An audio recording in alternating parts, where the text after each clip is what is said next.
Welcome to the AC 24/7 Top Story Countdown. We'll guide you through the biggest news of the day. Our focus, advocating our rights, advocating health, and advocating Earth. Here's our pick for number 4.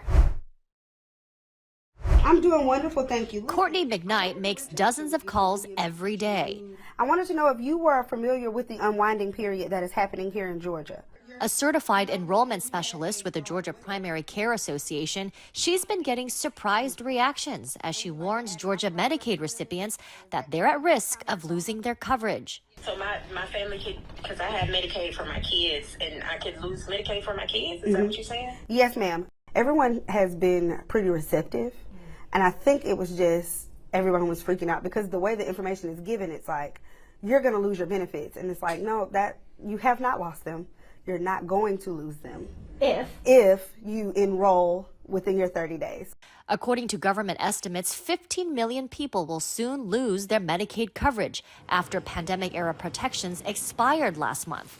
And what that means is states will now begin disenrolling people, begin the process of renewing coverage for everyone enrolled in the Medicaid program. States will have about a year to re-verify the eligibility of all 92 million enrollees of Medicaid and the Children's Health Insurance Program, or CHIP, a free or low-cost health insurance for low-income people. McKnight says she's concerned that some will learn they've lost coverage when they're seeking medical care. If I come in and Timmy has broken his leg and I can't pay for that because I didn't find out about this unwinding period until it was too late. There will be many people who will be disenrolled despite remaining eligible simply because they are unable to complete the renewal process. For the past 3 years, the Families First Coronavirus Response Act allowed Medicaid recipients to automatically have continuous coverage during the COVID federal public health emergency, even if they no longer qualified. During the pandemic, Medicaid enrollment grew by more than 21 million, according to KFF. It's a monumental task for many states dealing with staffing shortages and high turnover rates, which experts say raise the risk of procedural mistakes. So they don't lose coverage because they're no longer eligible. They lose coverage because some sort of mistake has happened along the way, whether that be on the part of the family or on the part of the state agency worker, both working hard. You know, this will disproportionately impact children in the Latinx community here in Georgia and Black children. The easiest way to avoid losing coverage for those still eligible? They should be on the lookout for those notices, and when the notices come, open them right away and take whatever action is needed to make sure they maintain coverage. Update your information, update your phone numbers, update your home address, update everything. Though her days may be long and the work quite tedious, it's a lot of pressure. McKnight plans to help as many Georgians as she can. Our biggest community right now, biggest two communities that are being hit right now are the Asian and African American community. TheAdvocateChannel.com looks at the world through the lens of equality and inclusion. Subscribe, like, and share now. AC 24/7's Top Story Countdown continues with our producer's pick for number 3.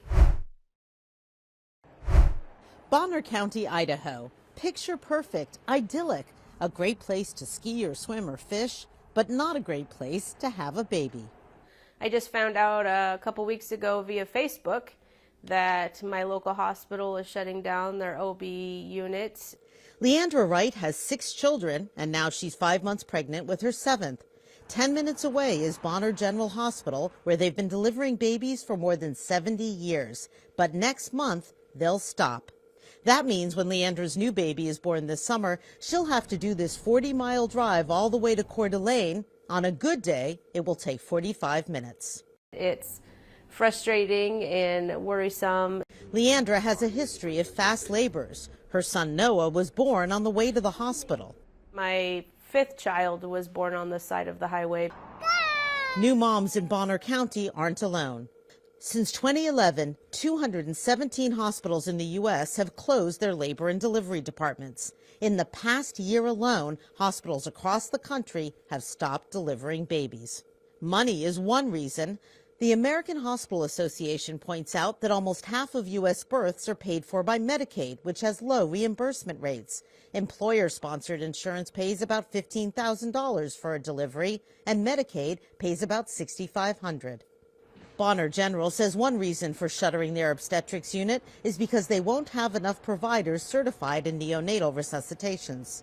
And abortion laws appear to be playing a role too. A hospital press release says due to Idaho's legal and political climate, highly respected, talented physicians are leaving. The Idaho legislature continues to introduce and pass bills that criminalize physicians for medical care nationally recognized as the standard of care.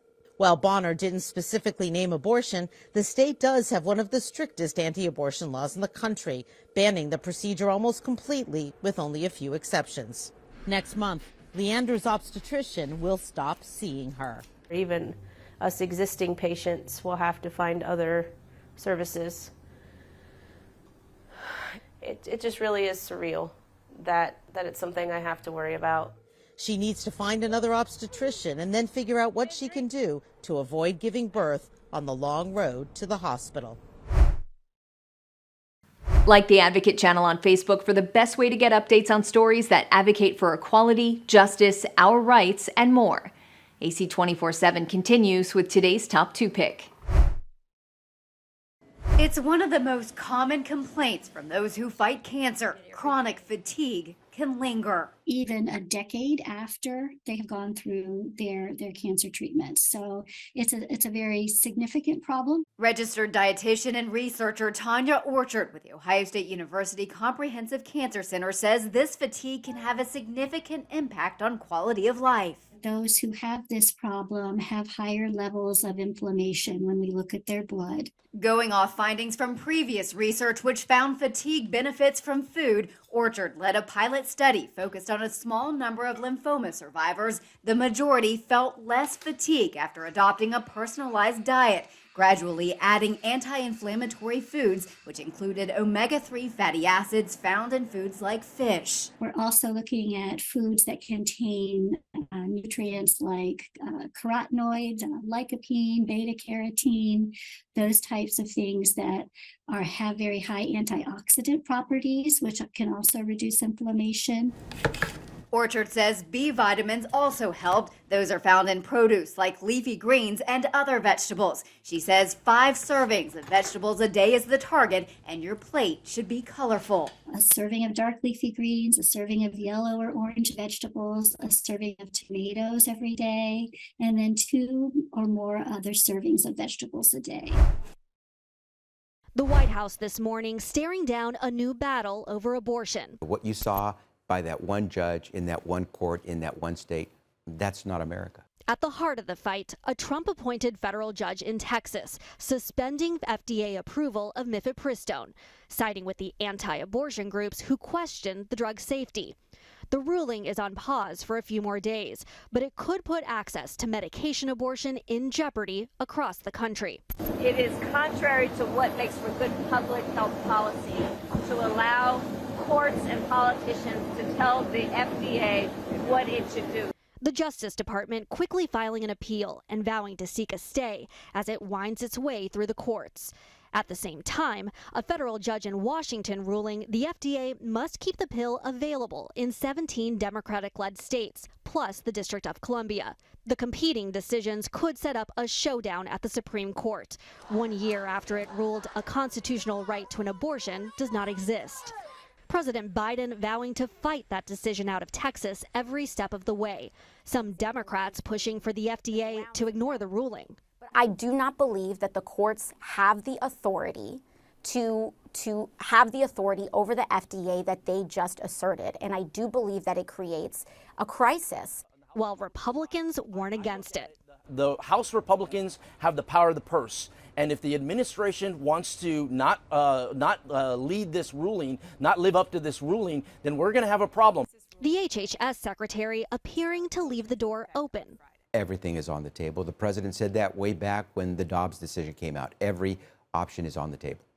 But a spokesperson later walking that back, saying, quote, as dangerous a precedent it sets for a court to disregard FDA's expert judgment regarding a drug's safety and efficacy, it would also set a dangerous precedent for the administration to disregard a binding decision.